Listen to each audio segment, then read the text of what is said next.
Hello and welcome to North 100, a Canadian Highlander podcast. My name is Serge. Joining me today, I have a Nelly. What up? I'm here. We got a Wheeler. I hate Orcish bowmasters the way Tolkien hated the Irish. Damn. And today on tech, we got a Paul. Hello. A reminder that North 100 is brought to you by you, the support of the Patreon over at patreon.com/loadingreadyrun. See any cards you're excited to pick up? Check them out over at Card Kingdom. cardkingdom.com/LRR is an affiliate code, and lets them know that we sent you. And if you ask for a button, you say Loading Ready Run sent me button, please. You'll get a very small button that is cute or funny or just haha. And get the best sleeves for your best cards over at Dragon Shield. Use the checkout code LRRMTG5 for 5% off. Hello, my friends, and welcome to our The Hobbit set review. This is a one and done. This is a small set, and we've selected a artisanal hand picking of cards from the main set and a couple from the Commander product to talk about today. Our set review is not comprehensive. We only talk about the cards that we think you want to hear about, or that we think will make a splash, or that we want to talk about. Comprehensive. It's not comprehensive. We don't talk about them all. Yeah, I know. We could talk about every single card. I don't understand draw set comment. reviews either. Usually you said it's not exhaustive. Oh. And now you switched it up on us. Oh. Today of all days. Just Right, threw me not off. exhaustive is a better word. I don't know why I switched Well, it I up. mean, you're I'm not good. saying it's better or worse. It's just different. And that caught you off guard? Well, change signifies progress, which is good, after all. As we all know, nostalgia is the tool of fascism, Serge. And in the next hour and a half, we will be discussing... But change is also difficult and uncomfortable for the individuals. I just realized how that comment kind of relates to the Lord of the Rings set we're talking about. Yeah. The Hobbit. I love The Hobbit. Yeah? The book. But The your set, I don't know. your love for the book can be twisted by the evil rulers. That's right. Yeah. Fascinating. Anyways, welcome to our set review. We're going to get right into it. First up, we have Bilbo's Gambit. This is a 2-mana instant for 1 and a white. It has Gift a Treasure. So as you cast this, you can give your opponent what the gift is, and if so, you get additional value. Bilbo's Gambit says, return target spell to its owner's hand. If the gift was promised, players can't cast spells this turn. Wheeler. Isn't it wild that in like 2027 or so, because of the Marvel UB and the Lord of the Rings UB, Bilbo and Gambit could both be characters in Magic the Gathering? Interesting. I think that's the nicest thing I have to say about this card. I'm willing to be wrong because we talked about this a little bit before, and you said that you think this might be the best card in the set. I mean, it has comparisons to two very powerful cards. Obviously, Reprieve and Remand? Yeah, and Silence. Orm's Chant, yeah. Yeah. Yeah, but those are all your opponents. This is symmetrical. Players can't cast spells this turn. So it lacks the two, like, assuming you're playing this card and doing both options, Sure. you lose the draw a card off Remand it or Reprieve, Yeah. which is the best part of that card. Sure. It's the part that makes that card time walk, air quotes. Yeah. And players can't cast spells, which removes the whole, you can't cast spells, And then I get to but win. buddy, I'm going to Dark Ritual. Yeah. So I'm just like, what are we hoping for? Like, this is a card that you want to play as like an anti-combo tool, basically.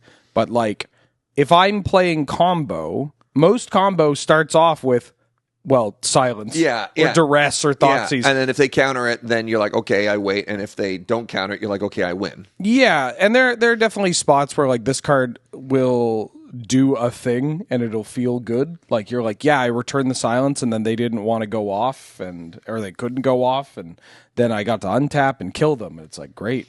There's so many cards that fill that role that have a little more flexibility. I'm just not... The fact that the treasure is also untapped is relevant, because a lot of combo decks, when they do play interaction, it's almost exclusively 1 mana instant speed interaction, the Into the Flodma, the Swords, Fatal Push, whatever.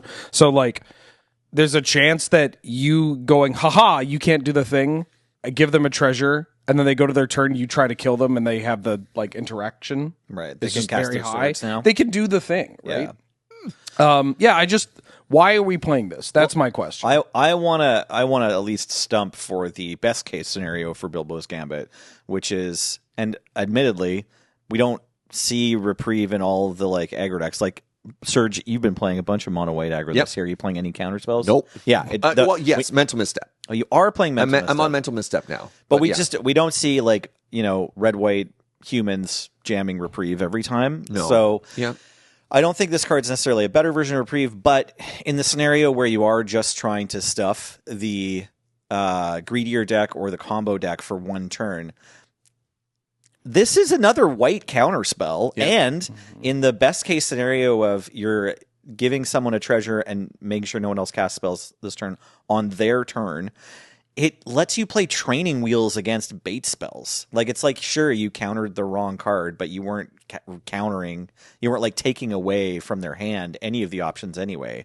So you get to just do it immediately. Like you that know, is very funny. You did it right. If there you cast is no this bait spell. Yeah. It just, they don't get the, they don't have two spell. You don't have to worry you did it wrong. You just have to make sure you did it on the correct turn. Like, I could be undervaluing the like time walk aspect of this card, but there's just so much that a player can do in Highlander, even if they can't cast spells. So much somebody can do proactively in Highlander. Sure. Reactively, that's a different story. That's where the Strength of Silence has come. But like, it's just, have you seen how good the cards are we get to play? Oh, yeah. And you're playing this over one of those? I think it's important in a Northern Hunter podcast that we consider the possibility of playing these over one of those. I will say, I think that blue-white decks or blue-white X decks playing Orm's Chant and Silence alongside Teferi Time Raveler are kind of underrepresented. They've shown up a bit with like Seeker Walk Control, where they look to create this kind of loop of just, I'm locking you out of the game. Right. And this is a card that can join the club. Right, you can put this under Scepter and just try to keep them from doing anything meaningful. Yeah, that's kind of sick. I mean, it's a third Scepter piece. They get a bunch of fifth Scepter treasure piece or whatever it is. Yeah. Sure, but what are they going to do with it? Yeah.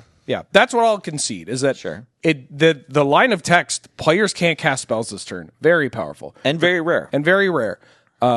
Just when I see that, I hope that it means that I can win the game. Sure. Not that the game is going to get extended. But you love extending the game. Yeah. You could ruin a whole evening with this one card. Maybe. Yeah, that's no. I've turned over a new leaf.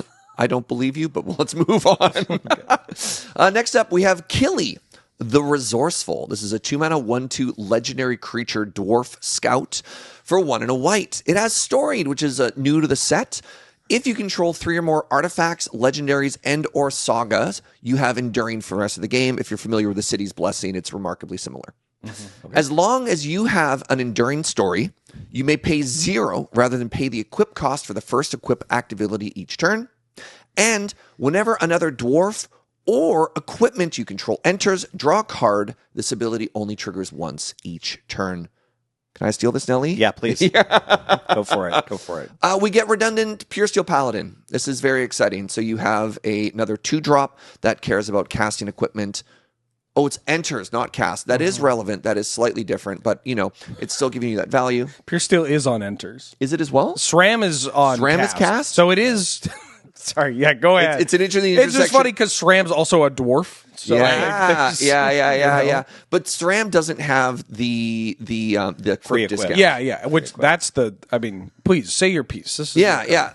So Wheeler's slowly converting me to this new style of equipment deck. I have some brain rot for you. Okay. That is equipment based. I think it's sick. It's Jeskai Hammer Time Pixie. Okay. Oh no. And it's like the curve is so low. Why the curve stops at Why 2? Pixie? Yeah. So you can rebuy your Stoneforge and protect all your stuff. I guess. And everything costs 1 and 2. Some of the pixies have flash, so every equipment is an counter spells. ETB now. Every equipment has. What are you even on red for? In that you said Jeskai. You get Magnetic Theft. You also get like Broadside Bombardiers. Legion play Extruder. Excalibur? What? Do you play the? You can play that spear and that Assassin's Creed card you like. Oh, that is kind of fun. All right, Corey I got Steel him. Cutter. You play both recruiters. This deck has. You to can do play Corey Goblin Steel Welder Cutter, stuff, right? No. Yeah. Corey Steel playing Cutter? Goblin Welder. Yeah, too? why not, man? We are off the rails. The rails are nowhere to be seen. Mjolnir's actually kind of dope. Yeah. This is sick. Like I just meant Embercleave. That's what I Okay. Oh, yeah, that's a me beep beep sort of style. So, anyways, we're getting more density, and this is exciting. In the previous set, we also had Thor, Jane Foster, the mighty Thor. right? So we've got Pure Steel, we've got Thram, we've got Lady Thor, we've got Killy. We are getting this incredible density of cards that give you more value when you cast equipment, which I think one of the problems you can run into with the equipment deck is if you draw poorly, it's kind of like a ramp deck. If you get all acceleration and no payload, your hand does nothing. If you get all payload and no acceleration, you get nothing. And you can quickly run into a problem in these equipment decks of having equipment and no creatures, or vice versa. And getting more densities effects that sort of smooth out these draws is really cool. Getting more cards that let you cheat the equip for stuff like your Colossal Hammers, or, I mean, you don't really need to like equip your Kaldra Complete to anything, but just those ways to cheat on mana and be a turn or two faster can be a massive difference in a format as fast as Highlander. So this is kind of dope. If I may. Yeah. Not to make this an hour-long conversation about equipment in Highlander, but I think that's an interesting thing to talk about, is that I think the trick with equipment is that you need to take advantage of, one, the fact that they are almost always cheap artifacts. Sure. And two, that so many of the cards just let you cheat on mana. Yep. Right? Like Pure Steel lets you cheat on mana. This lets you cheat on mana. The Stolen Uniform in Friends, as goofy as they seem, let you cheat. Cigar Dizade lets you cheat.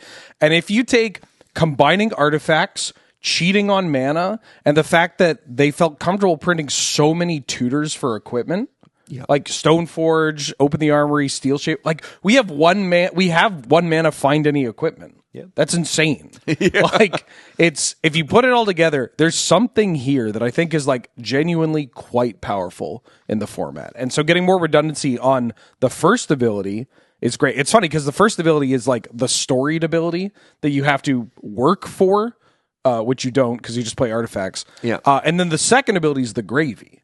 The second ability is like, oh man, my Skull Clamp drew me a card before it started drawing me all these cards. Before it drew me 30 cards. Yeah. I do wish it was a 2-1 for that reason. Like it does kind of. Oh, sure. It does sort of smack of like it'd be nice if one of these Pure Steel Paladins only had 1 toughness because we have Cloud. Cloud, aka White Ancestral. Oh, I forgot about Cloud. Yeah, we have Cloud. We have Cloud. This text. So Cloud plus this, and you already have storied, right? Like. Right, because it's 2 legendary creatures on the equipment you found. Yeah. I think getting storied together in our format is not going to be the hard part for sure. So, anyways, Killy. Maybe this is my favorite card in the set. I like this card. This card seems very. It has strong. 3 lines of text, and all of them are pretty good. Yeah. Well, 2 of them are pretty good. Yeah, you just like Dwarf Scout. Really, I like. I mean, I do. Yeah, I like the storied line of text. That's an interestingly named ability. Yeah. You have an enduring story. I wonder if like WotC came up with that entirely themselves, or if maybe there was some input. This is the second, Middle Earth Entertainment. don't look at me, man. I don't want to break an NDA. Yeah. No. I'm just trying to. Okay, fair enough. I'm just trying to talk shop. Next up, conjecture. Lake Town Lookout. This is a 1-mana 1/1 human scout, and it has the new ability Recruit. When this creature dies, Recruit says draw a card, then discard a card. If you discarded a non-land card, create a 1/1 white human soldier token. Wheeler. So Recruit is pretty powerful. It's not a strictly better scenario than some of the other 1/1s that when they die, they replace themselves. But it does something that these aristocrats tokens kind of decks are looking to do, which is they have a lot of crap, and this lets you churn through that crap. They also are a deck that or an archetype that tends to play cards that can rebuy creatures, right? Like it plays like Unearths and like Extraction Specialist type cards, like things that'll bring this back from the graveyard occasionally. And then when you do, hey, it can recruit again. Just like it's such a simple, like, hey, you get to loot and then you make a 1/1. There's some times where you're like, well, I don't want to draw a card. Right? This whole breacher. Sometimes they have a Shale Dread. But they have a Bowmaster. But like, come on, you're playing it because hey, looting's pretty good, and you get a 1/1. It's just a cool little upgrade. And Aristocrats is another one of those decks where it's like, once we start cutting a lot of the bad cards, that deck's going to be real good.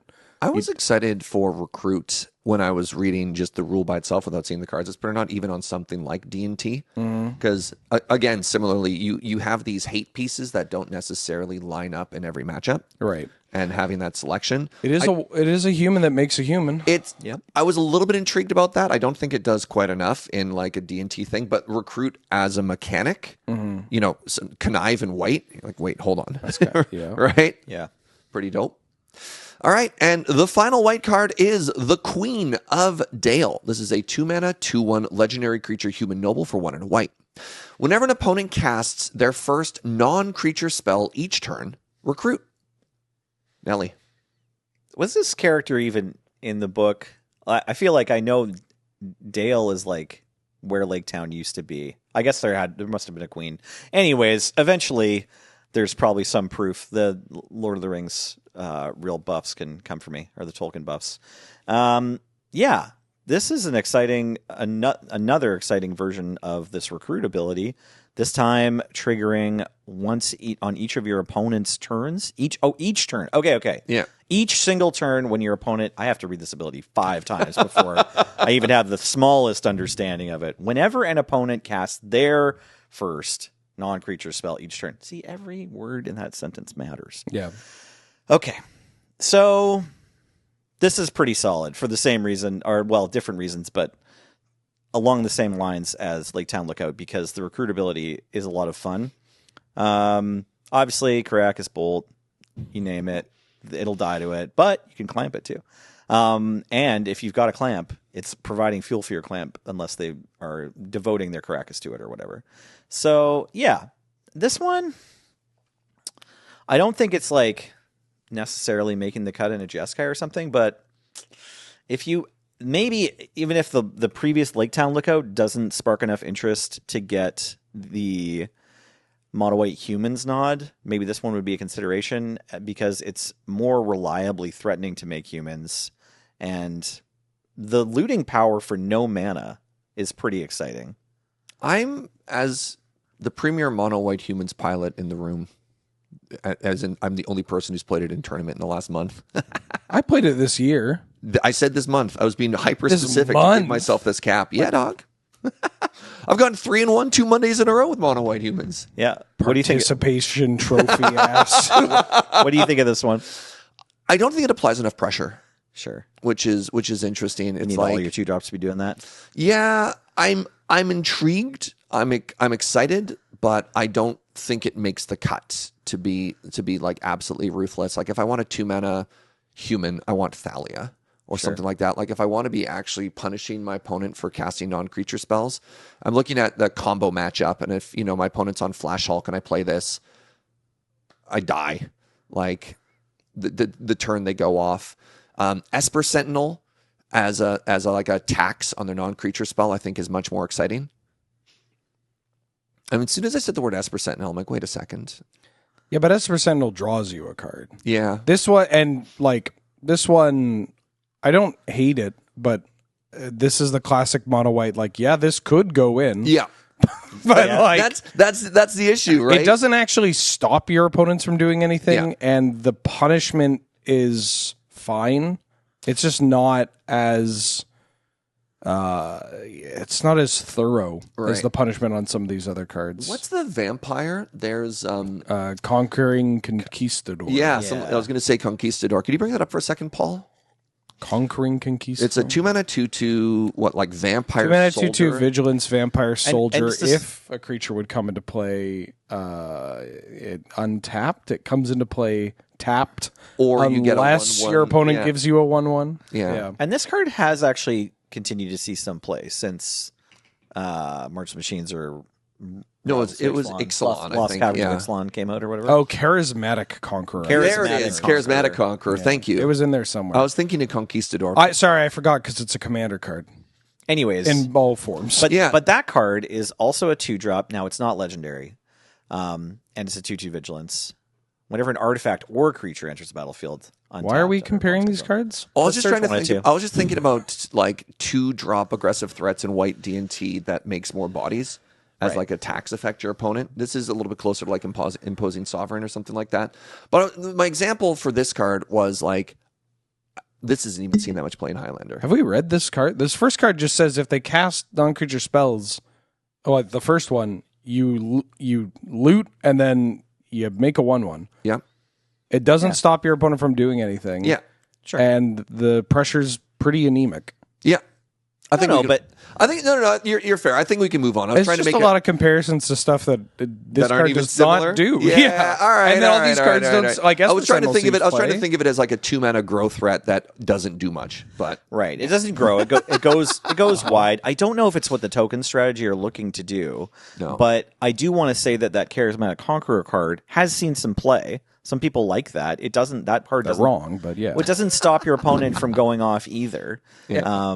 But it does make you a bunch of idiots. So if you're looking to do that, hey, there's another way to do it. Yeah, play Spider Woman. That's the way to do it. sure. All right. We can move on. Let's move on to blue. We've got, starting off, Bilbo, Thief in the Night. This is a 2-mana 2/2 legendary halfling rogue for 1 and a blue. Spells you cast from anywhere other than your hand cost 1 less.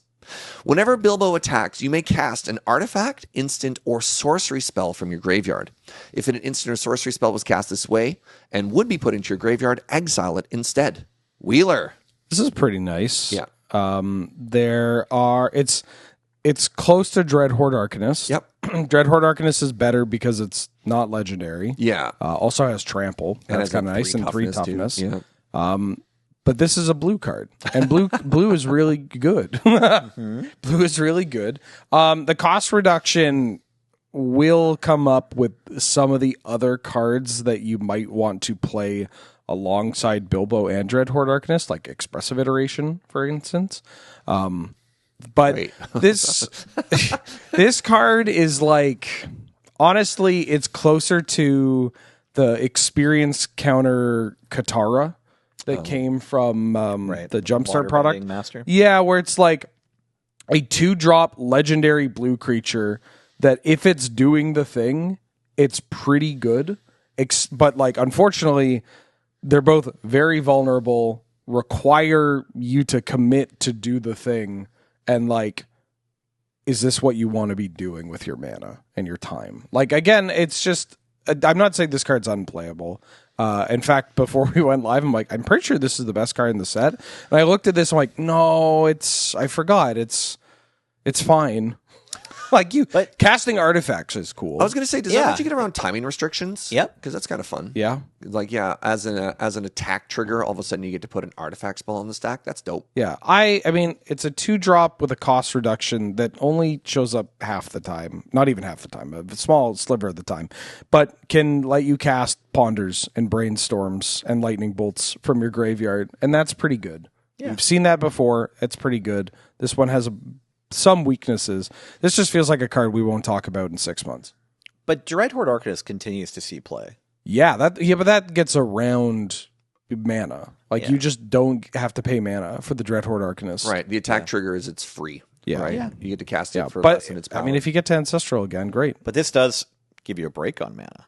And like with Dreadhorde Arcanist, most of the time you're only get a break of 1. Yeah, but the This cards is I'm also most legendary. excited. I know there's a lot of different. I just want to cast 1 mana spells. Yeah, like if you're that's if the you problem. get a free bolt, right? Like bolt doesn't get a discount on this, counterspell doesn't get a discount on this, preordained, ponder, brainstorm, like none of those. Well, cheap you're not cantrips. counterspelling with Dreadhorde Arcanist either. But Sure, but When this casts Stock Up or like a flow state, Sure. Oh, yeah, you feel you feel- great. yeah. When it's casting everything else, you're like, 1, how did I get away with this? And 2, I wish this were Dreadhorde Arcanist.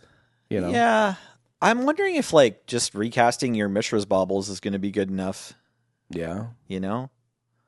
It doesn't exile the baubles. Yeah, exactly. It only exiles the You instants. can just and keep doing that sorceries. every single turn. Yeah, that part's kind of cool. If you can keep the board clear. I mean, it lets you recast your bolt if you need to kill a creature instead. Mm-hmm. I don't know. I think it's got enough awesome things going for it that I'll be unsurprised if we are still talking about it in 6 months. $5.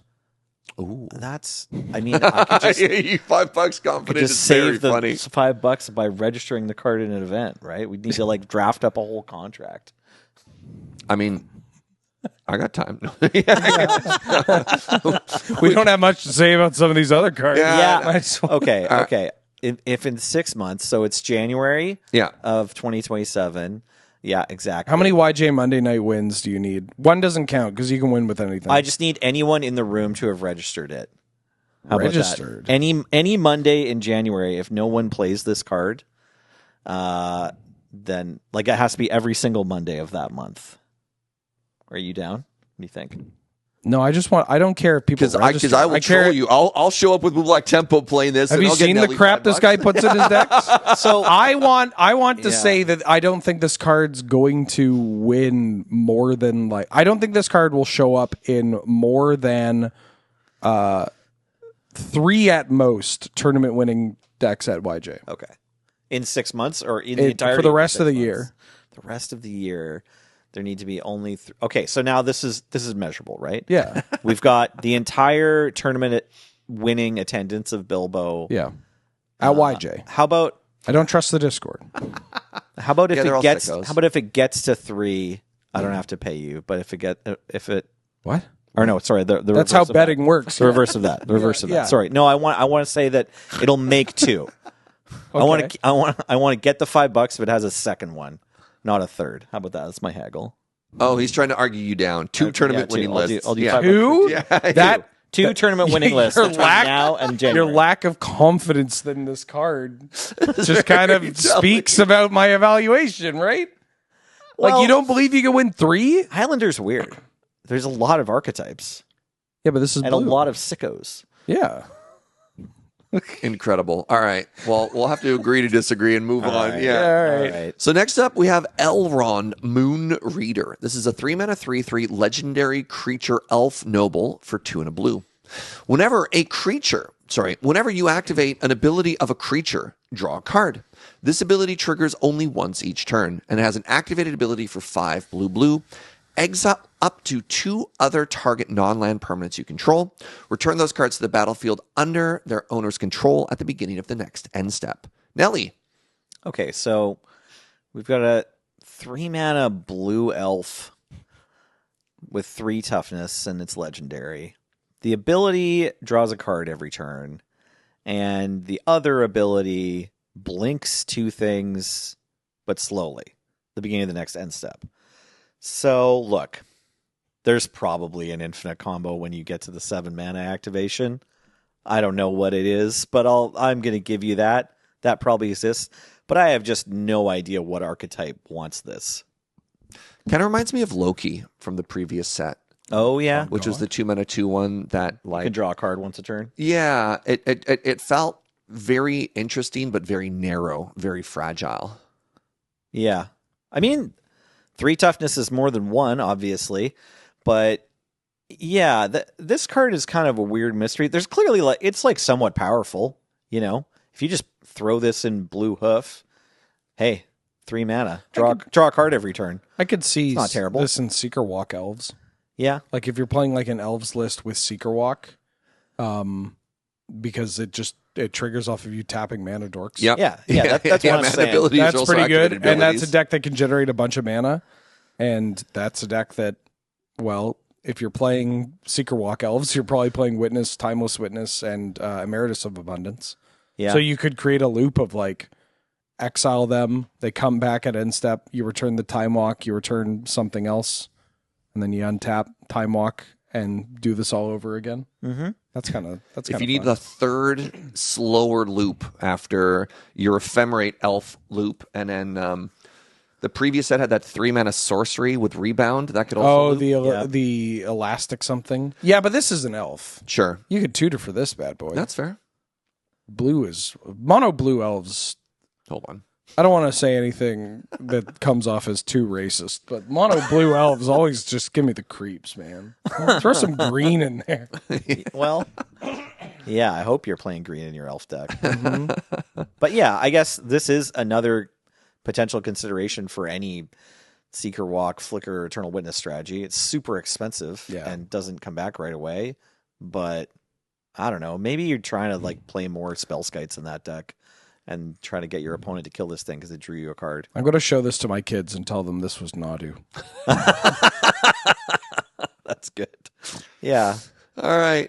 Next up, we have the most decrepit old bird. Oh man, I love this. Honestly, there's so many cards in this set that's just like a really big old bear. Yeah. Like, there's a couple, it's kind of dope, actually. Yeah. this looks like it would be a card from Beta.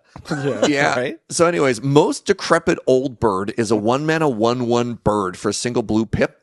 It has flying and threshold. This creature gets +1/+1 as long as there are 7 or more cards in your graveyard. It also has an adventure. It has a 2-mana sorcery for 1 and a blue called Speak Secrets. Mill 4 cards, then put an instant or sorcery from amongst those into your hand. Wheeler. That- I'm gonna live with you mostly on this thing because of this name. I mean, I feel like you would have said this is the best card in the set. oh yeah, Boomer Me loves anything that vaguely resembles a mongoose. It is a 1-drop flyer that can get larger, which I like. That has a reasonable ability. Like the play pattern of Speak Secrets, find a spell, and then cast Most Decrepit Old Bird, and then that spell protects the bird or kills a thing that's like going to block the bird. Or just draws another card. Yeah, it just draws another card. It's kind of nice. The fact that if you whiff, it's still you've still done something. You have pushed yourself towards threshold is pretty nice. This card isn't. It's in that category of card where players will look at it and be like, "Oh my god, this is so good! It's going to kill them so quickly." And then you play with it, and you're like, "What? How are you only at 15? Haven't I attacked like 3 times?" Right, you feel like you've done such an impressive thing and eventually attacked your opponent for 2. Right. Yeah. But it is a 1-mana card. Like it's a 1-mana card that has the option of being a 3-mana card that does 2 things that can replace itself. There's a chance that this card sees some play. Like where though? Maybe Flying Man. I don't know. Delve. Man. Flying Man's changed. It's a 2-power 1-mana flyer. What about just Blue Moon? Yeah, I'll play Flying Man. You try this in Blue Moon? I don't know. It's not enough damage. Loads your yard up. Yeah, I'll try You've to. got other cards that buy your spells back that you didn't put into your hand. Yeah, that's true. Speak Secrets. I'll try it in Flying Man. I might try it in a Pixie list It too. just seems like a cool Yeah, card to Pixie. play next to that dragon. People are still doing that dragon from Modern Horizons, right? I think. That Sometimes. dragon from Modern. Oh, The Delve Murktide. dragon. Murktide. Yeah, Yeah, It's good yeah. with Murktide because Milling- fills your I know graveyard. Quantum Rizzler is like the new hotness, but Murktide still attacks for more. I Yeah, don't know. there's a Rizzler- card. Rizzler and Wan Chi Tong is like really fighting for your flyer threats, both Right. early game and late game. But yeah, Okay, well. There's a card that was in Wildsfell Drain called Picklock Pixie. Yes. Or Prankster Pixie something. That Picklock Prankster. That Final answer. Final Okay, answer. I've never heard of this. That Pixie. So the creature side is 1 and a blue for a 1/3 flying vigilance, and then the adventure is 1 and a blue instant. Mill 4 cards, then put an instant sorcery or fairy from among them into your hand. At instant speed on the 2-mana card is really impressive. right, that is important. But then you get a 1-drop with this card instead of a 2-drop. yeah, which is that's the better. thing. Yeah. I think the most decrepit old bird is better. I'll give it a shot. Sure. This is definitely a card that like if it came out 10 years ago. Oh, you'd be I know. like- you'd I know lose that's a your nothing mind. You'd statement. be screaming, But this yeah. is like this is a very like Canadian Highlander card. Yes, right. this card- like, yeah, This is yeah. so boomer coded. Yeah. Yeah. All right, and our final blue card is Riddles in the Dark. This is a 3-mana instant for 2 and a blue. Look at the top 4 cards of your library and separate them into a face down pile and a face up pile. An opponent chooses one of those piles. Put that pile into your hand and the other one into your graveyard. You love effects like this, Nelly. I do. I love effects like this because you get to play a mini game. Mini games are fun in general, but also I love effects like this because you're kind of forced to play the player. Sure. Inside of the game of Magic, like it can be more than you even have the time and energy and mental, resources for in an entire tournament to get just the basics of playing the game and trying to execute your plan correctly, understand what options your opponent has each turn and reply to them correctly. Whereas like the real the best part of the game should be like trying to figure out who your opponent is and then doing the 4D chess from there thing. And I think the Fact or Fiction Anytime you get to make the piles, whoever in cards like this, whoever's making the piles, I think usually gets an opportunity to feel like, okay, there's some real gamesmanship to be done. There's some real gaming to be done here. It does let me know if my opponent is bad. It also sometimes lets me know that I'm bad. Yeah. Like if I split the pie, I mean, Foff doesn't see as much play anymore, but like that type of effect, you're like, oh, why did I do that? Right. Damn, I suck at this game. You're like, get to play yourself. It's 3 in the morning. You're wide awake on your pillow and be like, really? Why did I split it like that? Why did I split it like that? Why did I think 4 and 1 was the split? Right. What an idiot. Yeah. Of course they're taking the 4. Anyways, I don't know. It's 3 mana, but it's an instant. Will it see? Is this strong enough to see play in Jeskai? Maybe the Reanimator decks where they're like trying to load their yard up, or the Delve strategies just took. I don't want to put my foot down and see. We'll see a ton of this card, but it is a fun effect. Wheeler, you were on like an Omni deck, Omnitel a while ago, and you're playing something like this, like effects like this. I may have played Sauron's Ransom, which is from the Lord of the Rings set. That one, very similar. It does dip into black, but that targets an opponent. Like an opponent gets to make the piles. Yeah, I had to make 2. No, I still picked because... No, you're right. I had to make the piles. And I had to give you 2 face up and 2 face down. And then you had to pick on what it was or something like that, right? Yeah. Right. This one, the fact that Closer you to pick, Atris, this one, right? Yeah, you picking the piles is huge. Yeah. Right. And instant speed being mono blue. I'll try this out in some blue decks. I'll play this in like Bant or something. I mean, 3 mana instant speed, draw 2. And the graveyard is such a valuable resource in our Honestly, format, right? Yeah, you get to pick which cards are hidden. You kind of get all 4, right? Yeah. No, maybe this card is actually like better than Brain Surge. I don't know. No. Okay. That card just draws cards. Yeah, all right. So fetch land. Yeah, but this gets around Orcish Bowmasters. Yeah. Yeah. Okay. This is a cool card at the very least. All right, let's move on to black. First up, we have Azog, Moria's Ruin. This is a 3 mana 1/3 legendary goblin soldier for 2 and a black. When Azog enters, destroy up to 1 other target creature. Its controller amasses goblins X, where X is that creature's power. If you controlled that creature, draw a card. Amass goblins it's exactly like amass orcs or amass zombies from War of the Spark. War of the Spark. Thank you very much. Except it's goblins. They all work together. It's pretty cool. It's here. Wheeler, tell me about Azog. The Black Goblins cards they trend more mid-range than a lot of the red ones. This card definitely does exactly that. It is kind of neat that Goblins now has a tutorable target that just ETBs and says, you're dead.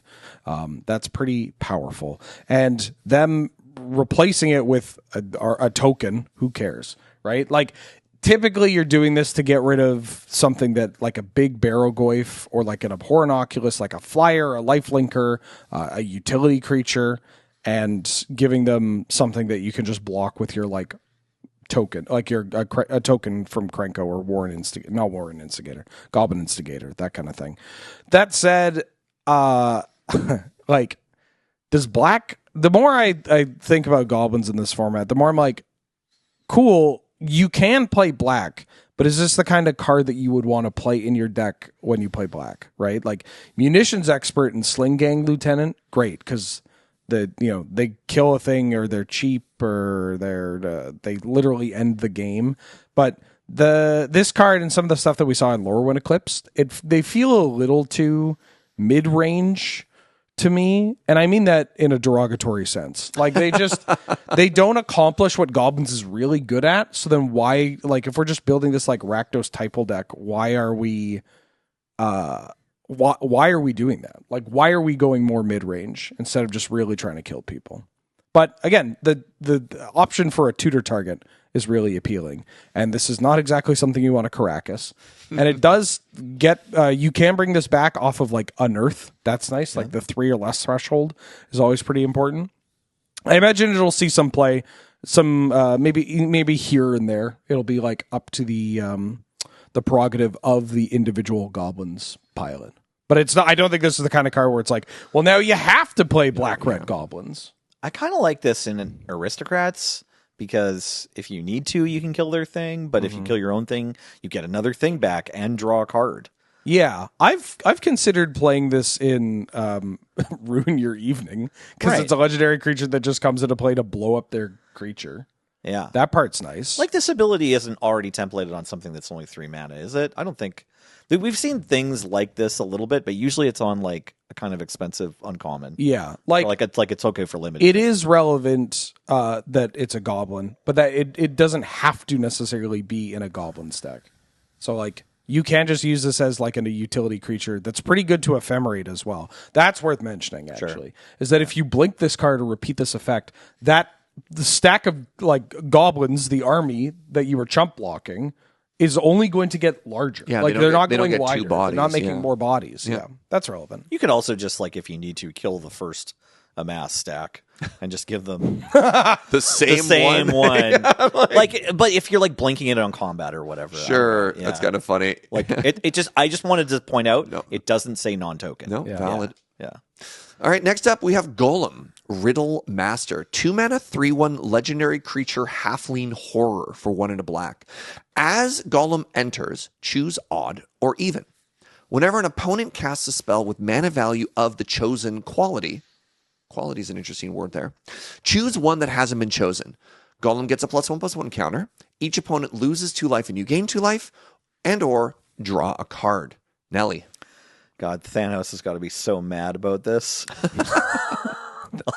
It's just like, of the cards that have been printed this year that say choose odd or even, 3 power black creatures. He was really hoping to be the most important one. I'm the best one, right? Right? Yeah. Right? No, I think this card's kind of cool. Like, it feels like if this just wasn't a legendary creature, I would be, like, pretty stoked because you get to kind of pin, like, you're in black, you're playing cheap creatures. You usually have seen their hand, or you have the option to see their hand before you play this card, so you can just kind of put them in a slightly uncomfortable place where they have to, like, let you draw a card when they're going to kill this or whatever. And that's kind of solid. It is just like a 2-drop with 1 toughness, so it's not like a really big deal. But this kind of tax effect is fun. Draws a card. Draws cards, yeah. Help Maybe me kills out. them. What was that blue card from Silent Duskmourn? Hall Creeper. Yeah. Reminds you of that a bit. Yeah, Wheeler with the soul read on me there. Or were you also thinking of the Hall? What is it called? The Hall? Silent Hall Creeper. I'm fluent in Surge. Yeah. Yeah, I just again thinking of this, like, this weird card. Now, Hall Creeper was interesting. I thought this card was going to see more play. I mean, I played TBH. it a little bit in Blue-Black Tempo, and I saw some other people experimenting with it, and then it just ended up feeling a little Yeah. bit slow. It's fine. I played in Flying Man. I played it in the Mono Blue mid range, Yeah. and I played it in Ninjas. And I think I cut it from Ninjas. Right. Yeah, and I'm curious if Golem is going to have sort of a similar life cycle of, do you want to reset this? Do you want this in effect like Ninjas, right? You get to, like, you have this 3/1, you've drawn a card off it, you attack, they don't block it. You're like, haha, I swap it out and I get to replay it and I get to draw another card eventually with it. I'm not sure. I think you just play this and say odd, and then it draws a card or trades Yeah. with a thing. Yeah, they just go to bolt it and then you draw a card. Yeah. You say odd so that if they trade with a 1 mana card, then you're getting to draw a card. And if they trade with something that's 2 mana, then, well, you went 2 mana you for know, 2 mana. Mana. Equal. Parity. Neutral. I've only had a very small coffee. Oh. Mana neutral. Thank Mana you. neutral. Yeah. All right, next up we have Head of the Hunt. This is a 4-mana 4/3 wolf for 2 black. It has flash, and if a creature an opponent controls would die, exile it instead. When you do, create a 2/2 green wolf creature token. I'm going to talk about this one because I put this one in myself. Okay. I've been getting bullied by a little archetype lately called Flash Hulk. Flash Hulk is a creature combo where you cast a 2-mana instant called Flash. You put in Protein Hulk. The Hulk dies, and you get Samwise. Is it Samwise Gamgee? Yeah. Samwise Gamgee. Samwise Gamgee. You get Cauldron Familiar. You get Sylvan Safekeeper, and you get Viscera Seer. And it is extremely self-protected combo there, where all 4 creatures enter play at the same time, so you get 4 food tokens. So if you have something like Scavenging Ooze or Lion Sash, you have to have more mana up than they have food tokens in order to interrupt the combo through the graveyard. If you have spot removal, you need to have more removal spells than they have lands because it's Sylvan Safekeeper. And the way that, like, the Flash interacts with Hulk. You can't even use a removal spell to try and hit the Protein Hulk. Like the windows of opportunity to deal with this combo involve either having to completely nuke their graveyard, or you need to hit their search, or you need to have a counter spell. I just want to put out there that Head of the Hunt is one of these cards that if they go for the combo, you could try and flash in and interrupt it. I'm desperate. I'm digging. I'm going deep. Wheeler, roast me.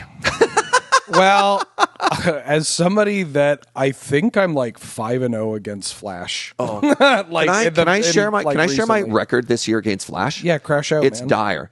I'm 0-4 against Flash Hulk this year. It's worse than that. In games, I'm 1-8. I've taken one game off of Flash Hulk. Jesus. I died on turn 2, dog. This is and people and They had the Summoner's Pact Flash on the play. What do you do? hand attack. You got a hand attack? Force of will. This is why I'll never understand people that play creatures. like I hear you saying this. I'm like, I don't understand. Don't you just Dark Ritual, Demonic Tutor for Black Lotus, cast Black Lotus, just crack simply it, play kill ill-gotten them. gains. Kill them on turn 1, Yeah. Forehead. If you're dying on turn 2. I don't know. I Flash Hulk's a deck where like, yeah, if they get you, they get you. But like, also they're like, transmute, muddle the mixture. And you're like, you paid 3 mana at sorcery speed. Duress you? No! Ah! Or they're like Flash, and you're like, okay, go ahead. And they're like, I drew 2 of my pieces. No, Flash is a very powerful deck, a problematic deck too. I don't think the answer to that is a 4-mana creature that dies to lightning bolts. It has Flash, though. It does have Flash. Yeah, but then, like, if you're just playing chicken, I get to play chicken with a 2-mana card. Sure. And then I get to spend my other 2 mana to counter your stupid wolf. Yeah, I just wait. I point out that you can play it at instant speed, mostly just because people can play gotcha. Like there's probably going to be like one game at least per person that buys one of these wolves that's just like, yes, I did it, I beat them. They're just better. There are better gotchas that already exist, especially within this color. And like, you might get somebody, but then you got to take this card out of your deck. Because the fear of this card, you'll get someone because they don't know this exists, Right. and then you take it out, and the fear of this card in your deck 100% is what gets you. So watch out for this card the first week after the Hobbit drops. If you're playing any combo I'm decks. just not convinced this is. You just gotta put down the bad creatures and pick up a Thoughtseize, man. Dark Ritual gives you 3 mana for the price of 1. I don't want to say this too many times, and I probably already have. And it's not even the first time someone else has said it. But if this card came out 10 years ago, we also would have been over the moon about it. All right. The last black card we're going to talk about today, interesting. It was 4/4, now 4 again, is the Sackville Bagginses. This is a 2-mana 2/2 legendary creature halfling citizen for 1 and a black. When they enter, you may sacrifice another creature or artifact. If you do, draw a card and create a treasure token. Whenever you sacrifice a token, target opponent loses a card. Wheeler. Okay, I love this card. Yeah. I am so pixie pilled. It's insane. This is all I do now is think about pixie decks in the format. But I'll save that explanation for a future episode. The fact that this can come into play and sacrifice one of my stupid Ichor Wellsprings or a blood token or whatever and draw a card and make a treasure and they lose a life, great. The fact that you can just sacrifice, like it triggers off of just you sacrificing tokens as a part of playing Magic the Gathering, which happens a lot in the like just in general, but also the decks that are built around doing that do it a lot, like Aristocrats or like the game objects kind of food time sieve decks. This seems nuts in time sieve. Yeah, it's also just 2 mana. I'm really impressed with this card. Like the Thraben Inspector into this card, I have 4 mana and I can do whatever I want with it. It's pretty exciting. Also, Caracas, who gives a crap? You're going to Caracas this yourself. I'm going to Caracas this. In Commander, Mirkwood Bats from Lord of the Rings is sort of this like weird boogeyman that, for a card that isn't that pushed, people are like, "Oh, it That ruins Commander everything." players really freaked out about that card. Didn't Well, they're they? stupid. And, Yeah. like it didn't end up mattering. Yeah. I say that as a member of the Commander format panel. Yeah, you're allowed to say that. Nelly and I couldn't, but Yeah, you know. but don't ever share this with Gavin, please. I like my job. Right. Yeah, so Mirkwood Bats was kind of a terror. I think Saxville Baggins's is a like a very cool equivalent that's more playable in our format, right? For sure. Of like, oh wait, More playable Commander too. This could just kill people. I mean, I think you're focusing on the flavor text. Like, don't get me wrong, sack a token, an opponent loses 1 life will kill people. Yeah. And that helps push you over the finish line. oh, you But, just like, you just like that card draw. well, velocity it's just thing, like a Deadly Dispute's a Magic card that I'm surprised more people aren't playing in Canadian Highlander, and this isn't exactly that, but it's kind of close, right? Deadly Dispute draws 2, and you make a treasure, and you have to sack a creature or artifact. 2 mana black instant. This is a 2/2 that ETBs sacks whatever. God, I want to chaff you got lying Yeah. around. Dog, I want to sleeve up Iker Wellspring with this thing. Yeah, man. Yeah. Go for it. But that new blue one from Cryogen Was it Relic. Turtles? Yeah. It's No, Cryogen. no. Sewer Valence. Surveillance camera? No, Cryogen Relic. I'm just It trying is to remember which Cryogen. Oh, it is one. Cryogen. It's from Edge of Eternities? Eternities. Okay. Yeah. Yeah. I also I'm saying speak new. fluent Nelson. Sure. All right, red cards. We're going to start with Bothersome Noisemaker. 2 mana, 2/2 Goblin Bard for 1 and a red. Whenever you cast a non-creature spell, amass goblins 1. Nelly. You want to talk about speaking Nelson? This guy's got a massive brass instrument. It's bigger than his body. Cards you can hear. No, it Tough looks jelly. Yes, this is some tough jelly right here. I love Sousaphone Goblin. This is fantastic. The magic card is probably pretty good too, but I'm not done waxing over the art. It's very nice. If you're listening to this podcast, go look up Bothersome Noisemaker just to stare at it. Anyways, I've long been a fan of these triggered abilities that don't require you spend mana to get something every time you cast an instant or sorcery. I think Gutter Snipe actually has started to see play in archetypes looking to do the same sort of weird storm kills. I see people playing Gutter Snipe in our format more now than That's I did wild. like 15 years ago when I was playing it.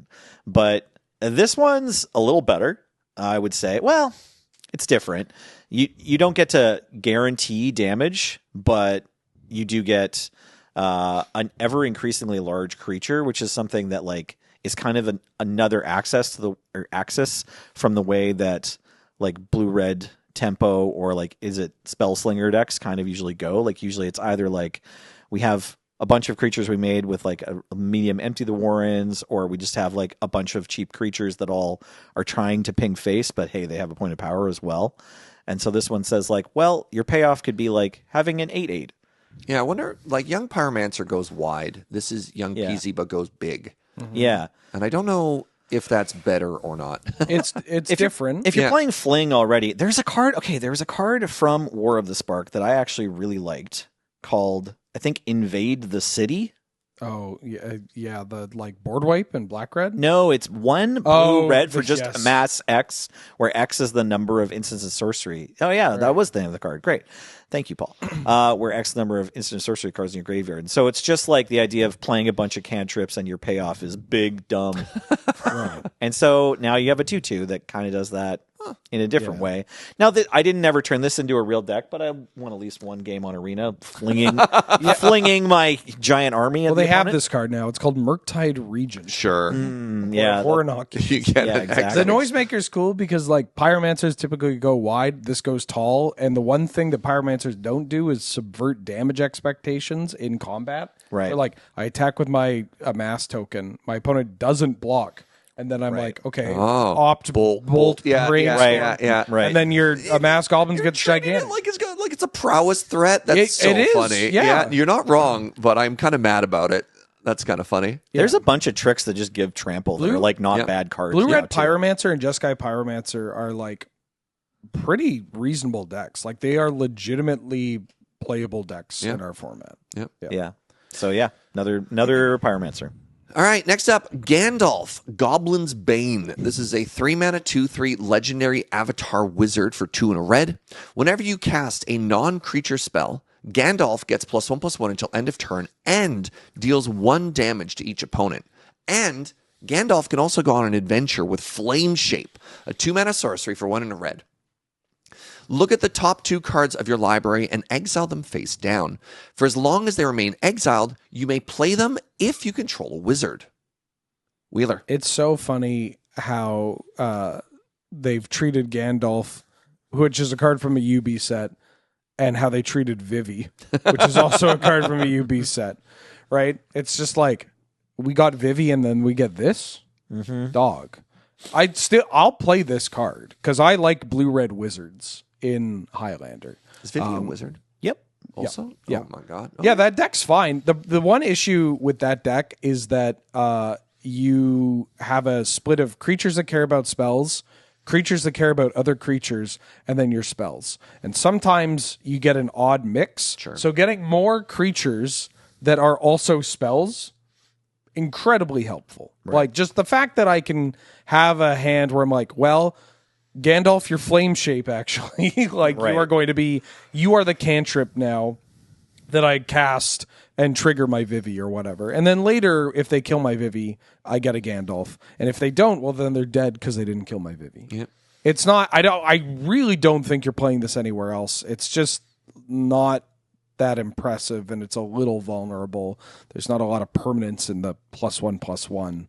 But I would like to try this out in Wizards, which is a very cool deck. Yeah. Awesome. Yeah. Next up, Goblin Town Flunkies. This is a 2-mana 1/1 Goblin Soldier for 1 and a red. It has haste, and when this creature enters, amass Goblins 1. Nelly. Hey, we got another 2 mana for 2 bodies card. This one is a goblin and brings another goblin, and one of them has haste. This is pretty good. Like, you can play it in tokens, you can play it in goblins.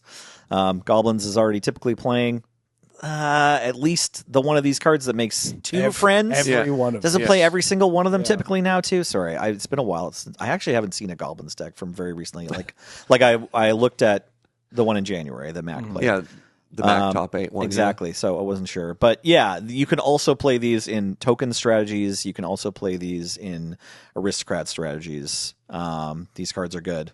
Mm-hmm. Another adorable goblin with some hot tongs. And greetings, you Goblin Town Flunkies is probably going to get a lot of play. Mm-hmm. Next up, we have Ragged Short Spear. This is an equipment for 1 and a red. When this equipment enters, you may discard a card. If you do, draw 2 cards. Equipped creature gets +2/+0, and this equips for 3. Wheeler. Okay, I said I wasn't going to Pixie Post anymore, but I will. The Pixie deck are typically the Mardu version that I've been enjoying, and I think is one of the best iterations of this. Mardu Pixie, No yeah. blue. No, you could do Jeskai Pixie and Esper Pixie, Sure, but sure. I think Unearth Mardu's instead?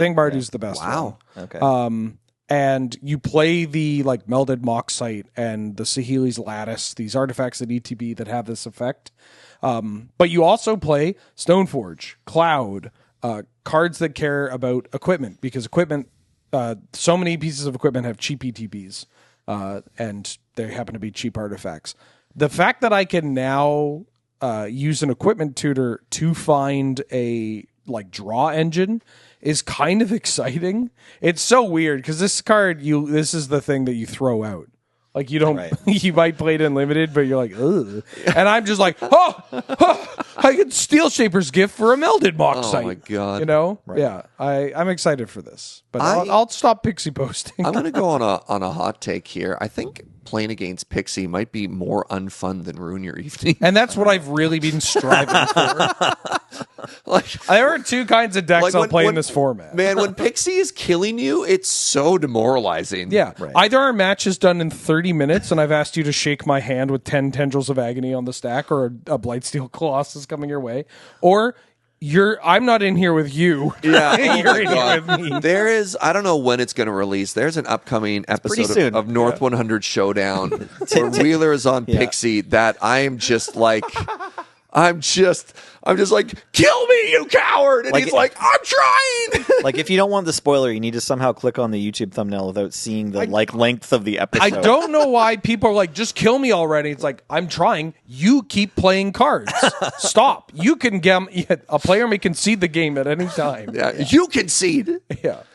Anyway, the last red card we're going to talk about is Thorin, Mountain King. This is a 4-mana 3/4 legendary dwarf noble for 3 and a red. It has trample. And when Thorin enters, attach any number of target equipment you control to target creature you control. When one or more equipment becomes attached to that creature this way, that creature deals damage equal to its power up to 1 target creature. Yeah, all right, go ahead. Okay. So you play Thorin, and then you attach your Colossus Hammer Yep. to a creature, and then your creature now deals 10 plus their power to Yep. any creature. Yeah. And so you've not only done the whole, I've put my Colossus Hammer on a creature, you've also likely killed their blocker. Yep. And then you get to Crundle in. Also, if you have a lifelinker, comes into play, puts it on it, and that creature deals the damage. Yep. Yeah. So if I put, let's say I have a Solitude or whatever, or like a Night Nurse, and the Colossus, let's say, Night Nurse picks up the Colossus Hammer, smashes your creature, I gain 12. Yep. This is the most animated I've ever heard Wheeler talk about an interaction like this. It's so mundane, but it's so pure at the same time. I really like Canadian Highlander, and contrary to the poo-pooing that comes around, they've been printing some really fun Magic cards. Yeah, dude. Yeah. And I think these synergies that have gotten a lot of oomph, it's not top tier, but like these decks can win events, they can take down tournaments. So we have Thorin and we have Killy, and I think it actually puts the Boros Colossal Hammer deck in a much better place because you finally get to cut 5-mana Danitha. Oh yeah, I was off that. Yeah. Yeah, there's a couple there's Brunor, Haldor. Haldor. There's been I just feel like these are upgrades to effects that already existed that either shave a mana off so it's a turn earlier or just are the same effect but more powerful. And I'm stoked. Yeah, you get to cut your 4s for 3s, your 3s for 2s, your 2s for 1s, and the couple of 4s that you are playing are not embarrassing. Yeah. It's not like, oh, well, he's the god from Kaldheim. And, this guy. And there's an equipment on the backside. Yeah. Also, this guy with Caracas. Yeah. Right. Just repeatedly. Yeah. Yeah. It's a shame he can't go face. That'd be real. I thought the first time I was reading it would go face. I'm like, oh, this is just a 3-card combo with poison creature. Plus, Yeah. Hold on. Yeah, Oh, we're Colossus cooking. Hammer Inkbot? Yeah, do any of the flings have the same templating where it's like that creature? Carousel Sword. Because you can Carousel Sword, equip Colossus Hammer, Glistener Elf. I may have taken a bunch of muscle relaxants and laid on the couch updating Infect Canlander decks, and Carousel Sword says that creature deals target creature you control deals damage equal to its power to any other target. So with Infect, But I mean that is pretty deep and weird. Although it would be funny, if you can get it to happen. But in seriousness, though, there's so many ways to equip the hammer now that I wonder if you're supposed to be fling maxing in these Boros equipment decks. You had me at Fling Max. I'm kind of curious to see that version with Heartfires and stuff. Yeah, hell yeah. This deck sounds bad. I want to try it. All right, we're in green cards now, and we're going to start off with the Bejeweled Warg. This is a 2-mana 3/2 wolf for 1 and a green. It has trample, and whenever this creature deals combat damage to a player, choose one. Put a +1/+1 counter on target wolf you control, or make a treasure token. Nelly. Wait, the jewels are just hanging from its mouth. Yeah, dog. Would you say it's bejeweled or just hungry? Anyways, yeah. We got a 2-drop 3/2 trample. I know that's not that big a deal anymore, but hey, this one can That's so sad. I was like, that's awesome. I know, right? Yeah, it's good. It's not a legend. Every turn it can get bigger. It'll trigger twice if you can give a double strike somehow. Maybe if you're a green and white little kid, keep that Silverblade Paladin sleeved up. Or it can make mana. These are all good abilities. The creature type wolf doesn't do much for us. Yeah, I'm looking up the wolves to see if there's any weird wolves that see play in our format. I mean, there's that cool black one that exiles their dead creatures and makes 2/2s. No, Surge has already cut it. Yeah. No, I mean, this thing can target itself and make itself bigger every turn. Any other wolves? That's sorry, I'm trying to remember the last time there was a good card that just made itself bigger every time it hit them. The Slith ability. Yeah. But There haven't been one for a little while. Okay, I have exactly one wolf. Yeah, hit me. Let's play. Taka and Razor. Oh, yeah. Terrible yeah. twins. That's kind of Nice. You could pump your Taka and Razor. Yeah. No, but this card's obviously very solid and has a hard time ever making it into the format because it while is a decent creature that hits them, doesn't stop them from doing their thing at all, like a Scavenging Ooze would, or scale into oblivion like a Tifa or, Bristly Bill. Yeah. So I don't see us sticking with it for a long time, but it is a cool flavor of the week, 2-drop beater. So enjoy your This jewels. is totally respectable. Yeah, it's fine. Yeah. It's treasure. Yeah, it's fine. All right, next up from the Commander product, we have Bilbo, Fellow Conspirator. This is a 3-mana, 2/3 legendary halfling citizen for 2 and a green. If you would create a food token, instead create a food and a treasure token. Wheeler. Judge, what happens if I have this Sand Academy manufacturer in play? If you have 2 replacement abilities that would affect the same Right? You the choose same which event, you applies choose first, which one. right? Yeah, so I don't think it would do both, because if you have one instance, do you think they're additive? I think it's just one. They're both replacement abilities, right? Yeah, I'm pretty sure Wheeler's right, though. You have to order them. You order which one applies first. Yeah. But I don't think you get both. What do you I mean think, they I think apply? you get one, then the other. You would get. It doesn't matter, man. This isn't gonna. No. I mean, it does matter in a way, but like, what I'm saying is, you would get both, but not in the. I don't think you get it in the way you want. That's what I mean. Somebody in the YouTube comments can Yeah. let us know. This is a card that says if you would make an artifact, instead you make 2 artifacts, and one of those artifacts makes mana, and that's pretty cool. Sure. I like the food deck. I like the food deck as a Time Sieve KCI Tolarian Academy deck, less of a Hobbit deck. But the Hobbit version is not the worst. It has a real hard time with Caracas. But also, God. any time we get new legends that are combo pieces, I think of Time of Need from Champions of Kamigawa. It's like a 2-mana sorcery. You tutor up a legendary creature, put it in your hand. And like any time you get a new piece that can be found off that, it's like, oh, would I play second Eladamri's Call? Second worst Eladamri's Call? And I think the answer is like yes in some cases. But yeah, this card's fine. If you would make 1 artifact, make 2. Great. I'm going to sack them up to KCI and then maybe use an activated ability that makes a food token. And then I'll make 2 and we'll figure it out later. Okay. Yeah. Alan. Yeah. Next up, Cantankerous Keepers. This is a 6-mana 4/3 elf soldier for 5 and a green, but it has affinity for elves. When this creature enters, mill 4 cards, then put all elf cards from amongst them into your hand. Ellie. Yo, they gave us a 1-mana. No, I've forgotten what it's called. It's not Elvish Champion. A Sylvan Messenger. Thank you, Sylvan Messenger. It's 2/2 trample for 4 that lets you look at the top 4 and put all the elves in your hand and the rest in the graveyard. No, that the messenger goes on the bottom. Oh, it puts them on the bottom. Better. Even better. It's so much better. Oh my god. Yeah, putting it into the graveyard is so much better. Right. That's what Goblin Ringleader does. It puts the non-goblins on the bottom. Right? Yeah, there's the 2 old school cards that you check the top and see if you hit or not. So yeah, obviously this is a new version of that. It's also a 4/3. It also technically costs 6. Which you can Fierce Empath. Yeah, I was going to say you can buy it with Fierce Empath. Yeah, that's exciting. Well, I'm thinking too, like, you're going to probably pay 3 or less mana for it realistically most of the time. Hopefully, every time you draw it, you're only going to pay 1. Devoted listener, thank you so much. But it's like it does get around maybe Spell Snare, that sort of a thing, for even though you're paying 2 mana. I'm not sure how much, what else you would care beyond the 3-drop 1/1 we just talked about. But yeah, put this in your elf deck. We love cards like this.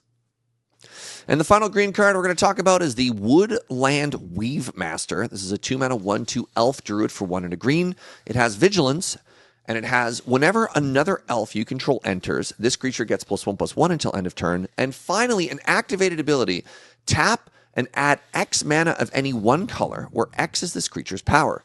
Spend this mana only to cast elf spells or to activate abilities of elf sources. Wheeler. You're never going to believe the type of cards that I'm putting in my elf deck with like 50 elves. They're going to be elves. Is it this Elf Matters elf? I like this Elf Matters elf. Not only do I like it because it can add a bunch of mana, which Even if it's just adding, 1, it's fine. It's so funny. Just like if it's an elf that adds mana, you're just going to be happy to play it, and your opponents are going to be like, okay, right? Like it will still contribute to your game plan, even if it's below rate.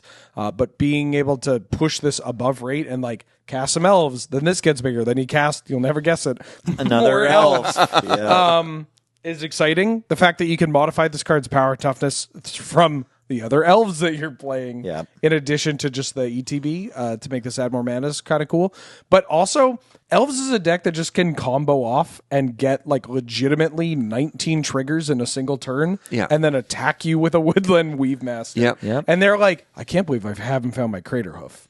Oh, I'll just attack you with this. Oh, you don't have any creatures. Oh, yeah. Okay. Elf abilities is also very relevant, right? Like this can be with vigilance, meaning that you can make an attack while this is bigger and then tap it for like Azuri activations or Tyvar activations. Elvish Archdruid doesn't have the pump ability too. Elves is such a funny deck. One, but like if you check out the Winners Archive, like there are some dedicated Elves players that go to their weeklies and they win the tournament, and they're casting elves and doing elf things. And so any cards like this, they'll take. Green black in particular got a lot of support. Green black's lately. quite good. Right. One of my favorite cards, very similar sort of templating, is that it's a midwife. It's 3 mana for like a 1/1 legendary, but then each time you have an elf enter, it gets a +1/+1. Morrowind. Yeah. And so this is sort of like a light version of that, although 2 mana and vigilance, which are both exciting, but then you don't get the permanent pump. But not being a legend. Morrowind too. Being a legend. Not bad. Yeah, exactly. Let's move on to gold cards. And first up, we have Bolg's Company. This is a 2-mana 2/2 Goblin Soldier for a black and a red. This creature has haste as long as you control another goblin. And tap and sack another goblin. Add black-red mana to your mana pool. Nelly. This line of text where you get to tap and sacrifice another goblin to get mana seems interesting enough that the mostly red decks would try it. I'm hoping that Mac will at least give this a spin. You can get this on the top and use the Snoop. Does this go infinite? Because like Snoop combo with Kiki Jiki and like Skirk Prospector is a way to make a bunch of mana. And I am curious if there's a similar loop of if you like make a bunch of tokens and then put this on top, if you have like a similar loop to make infinite mana. I don't know. I don't know how you're untapping the thing that has the ability. I just think it's like this is a way to ramp your mana. Like you can get this down for 2, or maybe the Snoop reveals it, like, and then suddenly on turn 3 you have 5 mana. Like this is a way to like just get you into Muxus real quick. Yeah, the creatures and goblins are bad enough that you're kind of just excited that it's like a Valley Dasher with upside. But the upside is like legitimately kind of scary. Yeah, right? the upside is the thing I'm Muxus. more excited about. Like just Goblin War Buggy is okay. Beep beep beep beep beep. Yeah. But yeah, the mana ability, obviously, like goblins love that shit. There's not a lot of goblins that say sacrifice a goblin to make mana, but at least one of them is like the most busted card in the deck. Yeah. So this does a poor imitation of that card, and that might be just good enough to be a staple. Yeah. So Next up, we have the Great Goblin. This is a 3-mana 3/2 legendary Goblin Noble for 1 and a black-red hybrid. Whenever you put 1 or more counters on a goblin, orc, or army you control, the Great Goblin deals 2 damage to target opponent. Whenever another goblin, orc, or army you control dies, exile the top card of your library. You may play it until the end of your next turn. Wheeler. Buddy, you're never going to believe the archetype that I'll suggest you play this card in. If you're going to, 3 drops and goblins are kind of clogged. This also has 2 toughness, which is a bit tough. We have a card like this, the Rundvelt Horde Master, which is a 2-mana card. Right. And it's a Lord. yeah. One or more counters, and then just like doesn't matter what kind of counters is kind of interesting.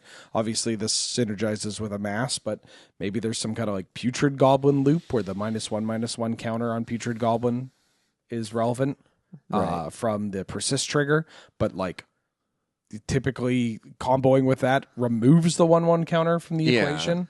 So it's a little tough. And Goblins doesn't really put a bunch of counters on its cards. I don't know. This card, it does a bunch of Goblin stuff. I don't actually think it's playable. No, the more that I read it and the more that I think about it. until the end of your next turn is like the good templating. Right. I will say, not triggering off itself is a bit of a toughie though. Yeah, I don't know. I don't think you should play this. That's my thought. This card looks like a really fun commander. Yeah, the name makes you think that this card would be good. Yeah. Yeah, it's not the okay goblin, right? No, yeah. it's the great goblin. If it turns out we're missing something, maybe just that this altogether is a package that makes the cut in goblins, or like has some mid-range or some sort of aristocrats application, I think that would be cool because I love the name, I love the art. I think the card is templated in a pleasing way. Yeah. But I agree. It doesn't. What if we could? It doesn't look like it's going to stack up to make it. In the What if we format. could somehow make our orcish bowmasters even better? Right? Finally. Exactly. What if we could pay 3 for the blood artist in the loop that kills them with the putrid goblin combo? Finally. Final gold card we're going to talk about is Thorin Oakenshield. This is a 2-mana 3/2 legendary dwarf noble for red and a white. It has trample. It has storied, which we talked about earlier, is the status that you get if you control 3 or more artifacts, legends, and/or sagas. And then a line ability at the bottom. Line ability, what am I saying? As long as you have an enduring story, artifacts and creatures you control have Ward 1. Which one do you want to talk about? I can do it. There you go. You remember when having a 2-mana 3/2 trample was like a big deal? Yeah, we were talking about it in green. Let's remember our back pills today, right? This card I don't think has enough happening that we're going to care about it or remember it in 6 months. That said, I love the name of the card. The art's a banger. And yeah, it's a Magic card that would have sent shockwaves through every format a decade ago. I could see this in like a red-white Death and Taxes deck. I mean, honestly, Really? the Ward 1 is really annoying. Horde one's That really Copper Coat- annoying. that Copper Coat is very annoying. Copper Coat Vanguard, All right. I believe is what it's called. I am so stoked if I end up being wrong about this Yeah, because I am a fan of Thorin Oakenshield, the character. Yeah. So Copper Coat Vanguard has the upside of also being a lord. So it gives +1/+0, which pushes a lot more damage. The body on Thorin Oakenshield is better, but the other Thorin interesting... also- It protects itself, right? which Yeah. the Copper Coat does not. Yeah. But honestly, in exactly Boros and taxes, I think I'm okay with this. Yeah. I'm curious which card you're cutting to make room for this. That's the problem, of course. Yeah, but it's not terrible. It also has trample. Yes. Maybe, I don't know. You could play it in the equipment deck. I was just going to say, like, does the hammer deck we were just kind of brewing, does it have enough creatures with trample in it already? Because, it doesn't really have a lot, right? It has to play all of its creatures let you cheat the artifact or, like, do something to push you towards getting your combo to happen. I mean, that's a deck that you can read, like, that is a deck where, including this card, you can read it as, like, just... Yeah, your artifacts and creatures have Ward 1, including itself. And that would be worth that might be worth good the enough. slot. Yeah. It's only 2 mana. Yep. So, okay. You're not wrong, though. You're super valid. I hope I end up being wrong that we're still playing this card in 24 months because $5? It looked no, I don't want to bet. Because the art is an absolute banger. I love the name. The price is great. The stats are obviously exciting. I'll take action. Okay, all right. There you go. action You on two that. can bet on it. I'm just gonna hope. Yeah. All right. Next up, let's talk about artifacts. Great. The One Ring is in this set, so if you don't have a copy yet, it might be time to buy. Who knows? Hold on. Yeah. Right? All right, and let's talk about lands. First up, we have the Dragon Cursed Halls. It's a land, it taps for colorless, 1 and tap until end of turn.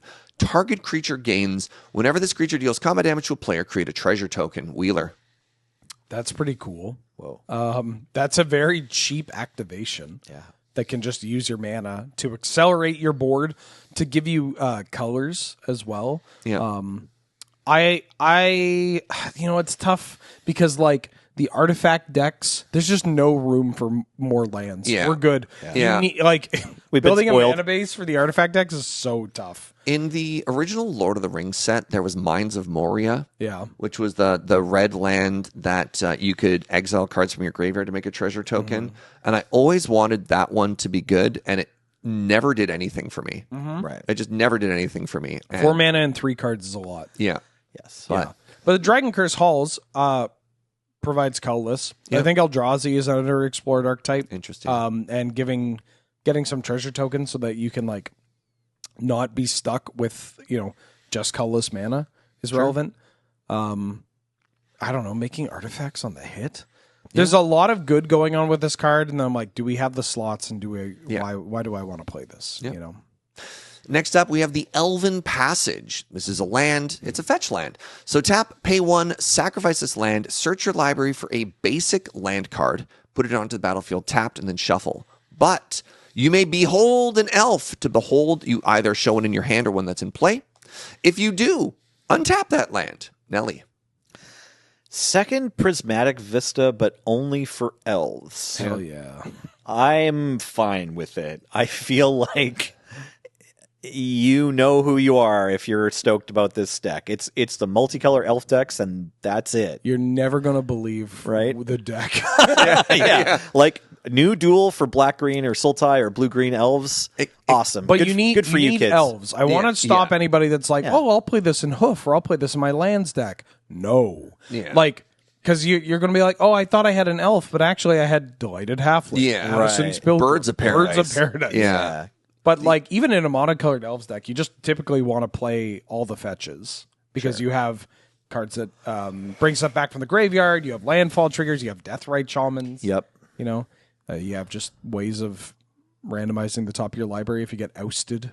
Mm-hmm. I don't know why this kind of reminds me of like Starting City as a card of just like. Yeah, why?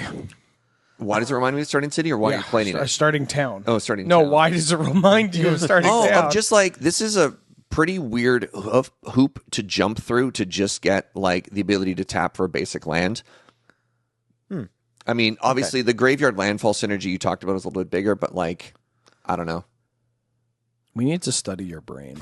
No, you don't follow us. First, we have to remove it from your head. I don't see the connection. Right. That's all I'm. Okay. Yeah, I'm sorry. Starting Town just asks you to play Magic for the first 3 turns of the game. Like, don't you have to do that? I think I confused that with the wrong one. Which was the Final Fantasy card that it comes into play and you pick a basic type and it's just that? Oh, that's Multiversal Passage from Spider-Man. Oh, I wasn't even close. No, it's you were. They're both UB sets from the last couple years of Magic the Gathering. Yeah. And it is somewhat similar to that one. This is the one that I meant, not Starting City. My bad. Starting Town, whatever. No, I still want to study your brain. Yeah. I don't know, because I'm just like, man, just playing up. Hey, Serge, what's the last card? There was only one set between these 2 sets, right? All right. He was close. The last card is the Lonely Mountain. The Lonely Mountain is a mountain. Non-basic mountain. It enters tapped unless you control an equipment and has an activated ability 4 and a red. Tap it. Create a 2/2 red dwarf creature token. Can't wait for that secret lair. This ability costs 1 less to activate for each equipment you control. Activate only as a sorcery. Wheeler. Man, you're never going to believe. Well, it's just, you have no idea how bummed I am that you can only do it as a sorcery. Yeah. So you lose the you're attacking? Crack Bloodstained Mire. Find this, make it 2/2. Yeah. It's a fetchable land. Yep. That's sick. Yep. If you are playing the equipment deck, you should be fetching for this land because it's a land. That's it.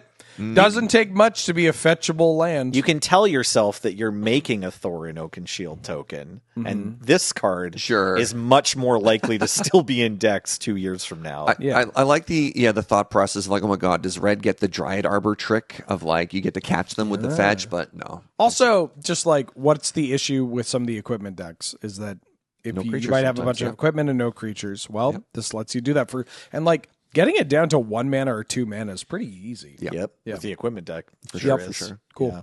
Yeah, not being able to do it end step to like use your mana to hold up for removal is also kind of a bummer.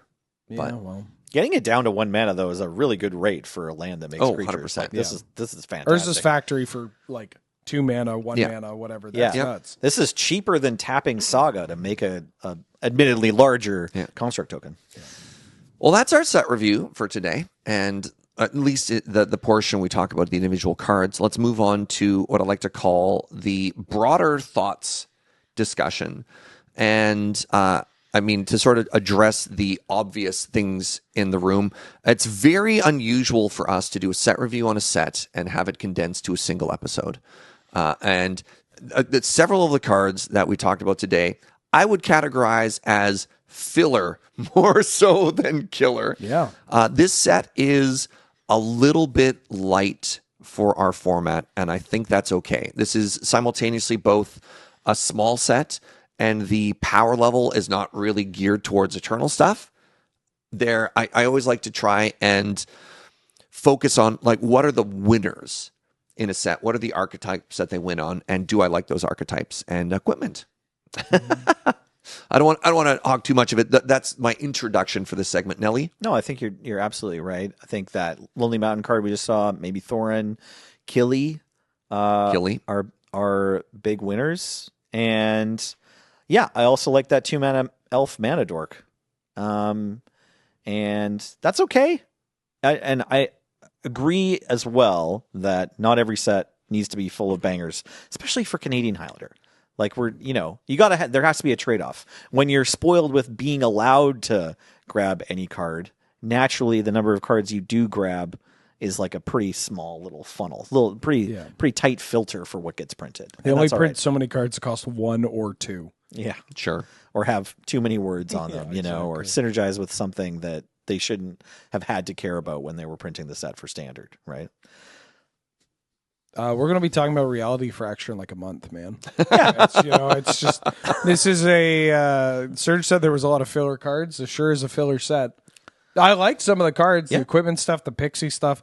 It's like, this is admittedly a cool set for my exact hyperfixation in Magic at this point in time. That's very funny. But beyond that, I don't know how many of these cards we're going to be playing in a year, in 2 years, or whatever. But that's okay. That's okay. Like, if you engage with Canadian Highlander, you probably engage with Magic the Gathering in a way that is unique, because it doesn't matter how we get the cards, or why we get the cards, or when we get the cards. It's just like, here's some cards. And honestly, even if you aren't playing Riddles in the Dark in 6 months, if you play it this year and then get to feel smart about yourself and then watch your opponent tilt out because they grabbed the wrong pile, that's sweet. And then the fact that you're like, oh, they made a new busted 2-mana draw 3. I have to play that instead. It's like, okay, that's fine. Now you're doing that. Did this set review inspire any new decks out of you? So, like, for me, I'm somewhat tempted to look at Black Blue Tempo again because of maybe Bilbo and maybe Golem. And then obviously some form of equipment deck, be it Jeskai or Boros or something like that. That's about it. Yeah. I'm curious about Mardu Pixie, because I don't even think I'd heard those words together. Oh, dude, this deck, it's legitimately good. Okay. Yeah. Does it have a Blood Artist? No. Okay, I'll show you the list. I'm also curious if you can take the like Pixie value shenanigans and like sneak in a little bit of like a sacrifice theme, because there's some cards in there that already kind of want to do that. Yeah, this does. So Mardu Sacrifice has been on my list, right, for a deck to build. And it's like, what if I just built this with good cards? Yeah, and like there are a couple cards in here where I'm like, yeah, I'd play that. I played the Sackville Bagginses. Right. Oh yeah, I forgot about that. Yeah. Card. That's maybe my. There's some standouts here, but like, most of them are whatever. I really like that card, and it was your turn to talk about it, but I also think the art is on Sackville Bagginses was like more exciting than the other 2 Sackville Baggins got from the last time. They just look more conniving, right? There is one with Lobelia just like aura farming, and yeah. But lastly, I kind of want to see it fling equipment. I'm curious to like at least theory craft that. Yeah. Cool. All right, friends, that is going to do it for our set review. A reminder that everything we do is brought to you by you with your support of the Patreon. Patreon.com/loadingreadyrun. If you saw any cards from the set review that you want to pick up, buy them at Card Kingdom. CardKingdom.com/LRR lets them know that we sent you. And while you're there, ask for a button. It will be small or cute or funny or haha. And finally, put your best cards in the best sleeves with Dragon Shield. At checkout, use code LRRMTG5 for 5% off. My name is Serge. I've been joined by the wonderful Nelly. Finding his long forgotten gold.